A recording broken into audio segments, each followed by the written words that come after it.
ప్రకాశం జిల్లా దర్శి ప్రభుత్వ జూనియర్ కళాశాలలో డొక్కా సీతమ్మ గారి మధ్యాహ్న భోజన పథకం ప్రారంభించడం జరిగింది. ఈ కార్యక్రమం Darsi TDP in charge doctor Gottipati Lakshmi ఆధ్వర్యంలో నిర్వహించారు. ఈ కార్యక్రమంలో దర్శి మాజీ ఎమ్మెల్యే నార్పశెట్టి పాపారావు మరియు టీడీపీ నాయకులు, అభిమానులు తదితరులు పాల్గొన్నారు.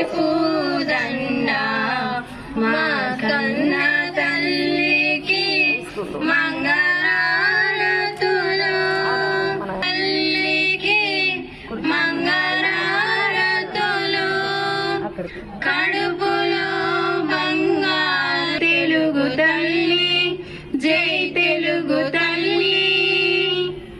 అటువంటి వాళ్ళందరికీ కూడా మేము ధన్యవాదాలు.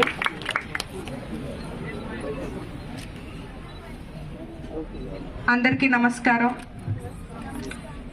పిల్లలందరూ గుడ్ ఆఫ్టర్నూన్.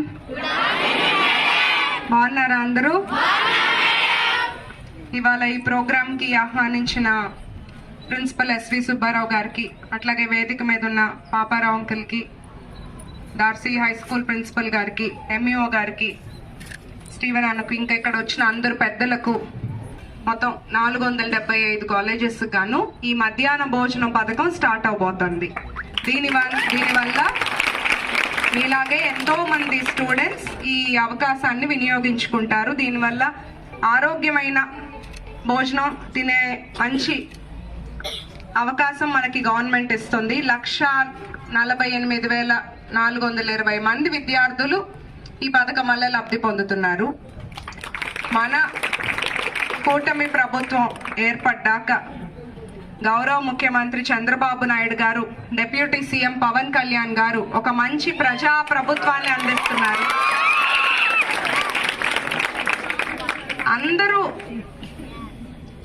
లబ్ధి పొందేలాగా, అందరూ ఆరోగ్యం, సంక్షేమం, ఆనందంగా ఉండాలి పిల్లల నుండి పెద్దవాళ్ళ వరకు అని గవర్నమెంట్ పనిచేస్తుంది. ఈ ఇంటర్మీడియట్ విద్యని కానీ, విద్యా వ్యవస్థ కానీ గత ప్రభుత్వం హయాంలో చూస్తే నిర్వీర్యం అయిపోయింది. విద్యా వ్యవస్థని బలోపేతం చేసే విధంగా మన విద్యాశాఖ మంత్రి లోకేష్ గారు కృషి చేస్తున్నారు. ఇంతకు ముందు తెలుగుదేశం పార్టీ హయాంలో ఇచ్చిన ఈ మధ్యాహ్న భోజనం పథకాన్ని మధ్యలో వైసీపీ ప్రభుత్వం నిలిపివేయగా, ఇప్పుడు మళ్ళీ మనం అధికారంలోకి వచ్చాక పిల్లల గురించి, వాళ్ళ భవిష్యత్తు గురించి ఆలోచించి గవర్నమెంట్ స్కూల్స్ ని, కాలేజెస్ ని అన్నిటినీ ప్రైవేట్ స్కూల్స్, కాలేజెస్ కి అతీతంగా బలోపేతం చేయాలనే విధంగా కాలేజెస్ స్టూడెంట్స్ యొక్క హాజరు పర్సెంట్ అటెండెన్స్ కానీ, అలాగే రిజల్ట్స్ కానీ ఎలా మెరుగుపరచాలని ప్రణాళిక వేసుకుంటూ అందులో భాగంగానే ఈ మధ్యాహ్నం భోజనం పథకాన్ని ప్రారంభించడం జరిగింది. ఈ పథకానికి ఒక మహనీయురాలు పేరు పెట్టడం చాలా ఆనందంగా ఉంది. డొక్కా సీతమ్మ గారు. విన్నారా పేరు ఇంతకుముందు పిల్లలు? ఆంధ్రప్రదేశ్ అన్నపూర్ణగా పిలుస్తారు ఆవిడ్ని. ఎవరు వచ్చి ఎప్పుడు ఇంటికి వచ్చి ఆకలన్నా వాళ్ళ ఇంట్లో అన్నం పెట్టి పంపించేది ఆవిడ. ఆస్తులు అమ్ముకొని అన్నం పెట్టారు అని ఆవిడకి మంచి పేరుంది. నిత్యం అన్నదాత, స్ఫూర్తి ప్రదాత అయిన ఆవిడ పేరు పెట్టడం చాలా ఆనందంగా ఉంది ఒక మంచి పథకానికి. అలాట్మెంట్ కాలేజ్ ఉంటే గనక వాళ్ళకి అది ఉపయోగపడుతుంది. చాలా మంది దూరం వెళ్ళలేక లేదా ప్రైవేట్ ప్రాజెక్ట్ రెడీ చేసుకోండి అని మాట ఇచ్చారు.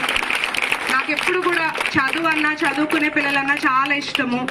నేను దర్శి ఏ ప్రోగ్రామ్స్ అటెండ్ అయినా ముందు స్కూల్స్, కాలేజెస్ అంటే మా నాన్న వాళ్ళు కష్టపడి చదివిస్తున్నారు మనల్ని. మనం ఈ టైం 10th ఇంటర్ అనేది వెరీ క్రూషియల్ పీరియడ్ అనమాట. ఇప్పుడు మనం తీసుకునే మంచి డెసిషన్సే మన ఫ్యూచర్ దాని మీద ఆధారపడి ఉంటుంది.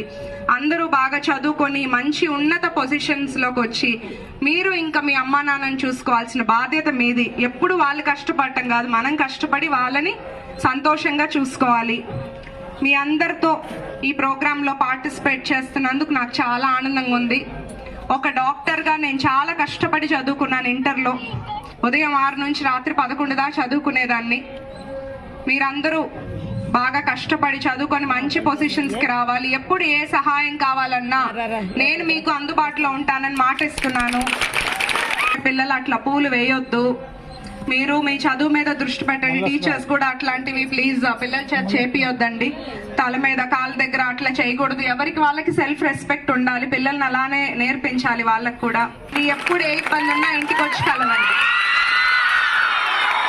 అందరికి అందరికీ పేరు పేరు